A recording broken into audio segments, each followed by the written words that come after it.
ग्रंथ हिंदी पद्य खंड पाठ 3 रसखान की सवैया का 6वां छंद देखिए। मोरे पखा सिर ऊपर रखी हो, गुंजे की माल गरे पहिरोंगी। ओढ़ी पीतंबर लैला कोटि बन, गोधन ग्वारन संग फिरोंगी।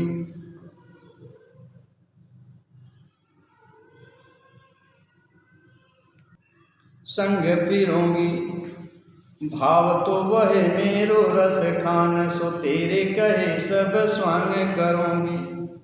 या मुरली मुरलीधर की, अधरा न धरी अधरा न धरूंगी। देखिए, श्री कृष्ण की गोपियां श्री कृष्ण के बंसी से बहुत ही परेशान हैं, क्योंकि श्री कृष्ण की बंसी को गोपियां अपनी सौत मान रही हैं, इसीलिए व्याकुल है। एक स्त्री, एक सखी अपने सखी से कहती है कि हे सखी, मैं कृष्ण बन जाती हूँ और कृष्ण बन करके तुम लोगों को लुभाती हूँ, जिससे तुम लोगों का दुख कुछ कम हो। लेकिन जानती हो, सब कुछ तो मैं कर लूँगी, क्या क्या करूँगी? मोरे पखा सिर ऊपर राखी हो। ए सखी, मैं मोर पंख अपने सिर पर लगा लूँगी, क्योंकि श्री कृष्ण मोर के पंख से अपने मुकुट की साज सज्जा करते थे।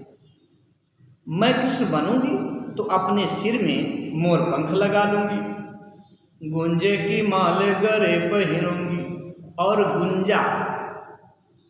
गुंजा का दाना, जिसे कमाच कहते हैं, कमाच का जो फर होता है मोती से हम लोग कहते हैं, काला और लाल का, उसे गुंजा कहा जाता है।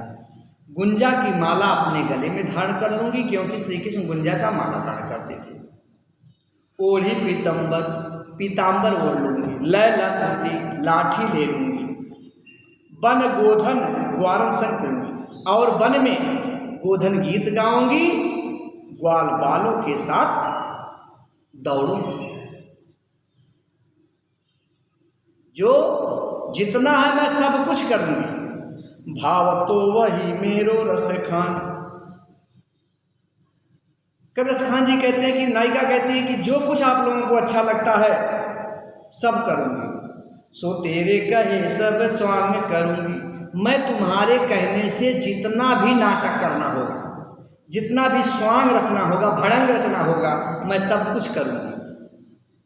परंतु हे सखी, या मुरली, ये जो बंसी है मुरलीधर की, मुरली को धारण करने वाले अर्थात श्री कृष्ण की जो ये बंसी है, अधरान धरी, जो उन्होंने अपने अधर पर होठ पर रखा है, अधरा न होठ पर नहीं रखूंगी। उस बंसी को मैं अपने होठ पर नहीं रखूंगी।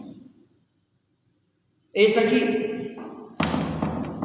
यह बंसी जो श्री कृष्ण अपने होठ पर रखते थे, इस बंसी को मैं अपने होठ पर नहीं रखूंगी। यही एक काम नहीं कर पाऊंगी और सारा काम कर करके आपको रिझाऊंगी, आप लोगों को रिझाऊंगी। क्या क्या? फिर से देख लीजिए। हे सखी, मैं मोर का पंख अपने सिर पर धारण कर लूंगी, गुंजा की माला गले में धारण कर लूंगी, पीताम्बर ओढ़ लूंगी, लाठी ले लूंगी, और वन में ग्वाल बालों के साथ दौड़ूंगी और गोधन गीत गाऊंगी। आप सब लोगों को जो जो अच्छा लगेगा सो सो मैं स्वांग करने के लिए, नाटक करने के लिए तैयार हूं, लेकिन एक चीज नहीं करूंगी। क्या? ये श्री कृष्ण की जो बंसी है, जिस बंसी को श्री कृष्ण अपने होठ पर धारण करते थे, उस बंसी को मैं अपने होठ पर धारण नहीं करूं। इस तरह से गोपी ने अपनी सखियों से कहा। आप सौंदर्य जान ही रहे हो, जो ऊपर बताया गया है वही सब है। अगला शीर्षक है कवित्व। कवित्व में जो रसखान ग्रंथालय से ली गई है, एक छंद है, उसे देख लीजिए। गोरज विराजे भाल लहलही बनमाल, आगे गैया पाछे ग्वाल, गावे मृदु बानी री। तैसे सुन धुनि बांसुरी की मधुर मधुर जैसी, बंक चितवन मंद मंद मुस्कान री। कदम बिटप के निकट तटनी के तट, अटा चढ़ चाय पीत पट फहरान री। रस बरसावे तन तपन बुझावे, नैन प्राणनी रिझावे वह आवे रस खान री। देखिए कवि रस खान जी कहते हैं कि श्री कृष्ण शाम को गाय चरा करके घर आ रहे हैं। कैसे हैं? चरवाहे जब घर के लिए आते हैं तो धूल धूसित रहते हैं, क्योंकि पशुओं के चलने से जो धूल उड़ता है वो धूल वातावरण में छा जाता है और वहाँ से आने जाने वाले लोगों के ऊपर पड़ता है। गोरज गाय के खुर से उड़ा हुआ धूल, विराजमान है, भाल मस्तक लहलही लहरा रही है, बनमाल बन फूलों की माला। श्री कृष्ण वन से लौटे हैं तो वन फूलों की माला धारण किए हुए हैं। कवि कहता है कि श्री कृष्ण के मस्तक पर गाय के खुर से उड़े हुए धूल विराजमान है, उनके गले में वन फूलों की माला सुशोभित हो रही है। आगे गैया पीछे ग्वाल, आगे आगे गायें पीछे पीछे ग्वाल वाले आ रहे हैं। गाँव में मृदुबांदी और मीठी बाणी में गीत गा रहे हैं। आगे आगे गायें और पीछे पीछे ग्वाल वाले मधुर बाणी में गीत गाते हुए चले आ रहे हैं। तैसी बनी बांसुरी की मधुर मधुर जैसी, और वैसे ही जैसे ग्वाल वाले गा रहे हैं उसी बीच में श्री कृष्ण के बांसुरी की मधुर मधुर धुन भी सुनाई दे रही है। बंक चितवन, कृष्ण की नजरें तिरछी हैं, मंद मंद मुस्कान दे, और वो हल्की हल्की मुस्कुराहट से मुस्कुरा रहे हैं।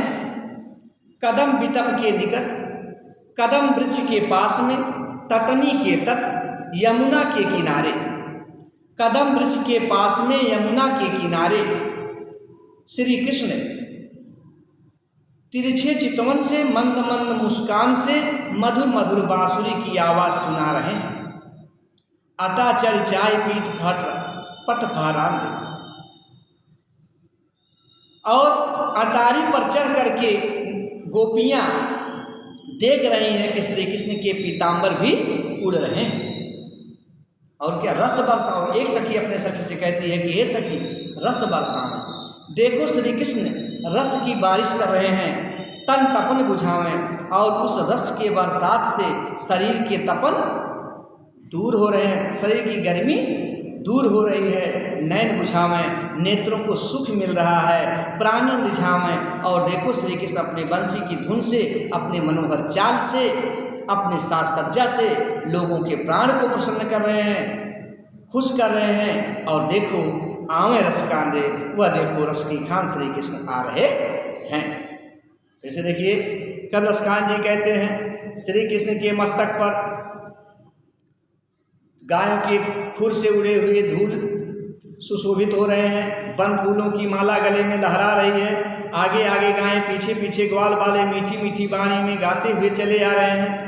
उसी तरह सुंदर धुन में बांसुरी की मधुर मधुर ध्वनि सुनाई दे रही है। श्री कृष्ण की नज़रें तिरछी हैं और वह मंद मंद मुस्कुरा रहे हैं। कदम वृक्ष के पास ही यमुना के किनारे अटारी पर चढ़ करके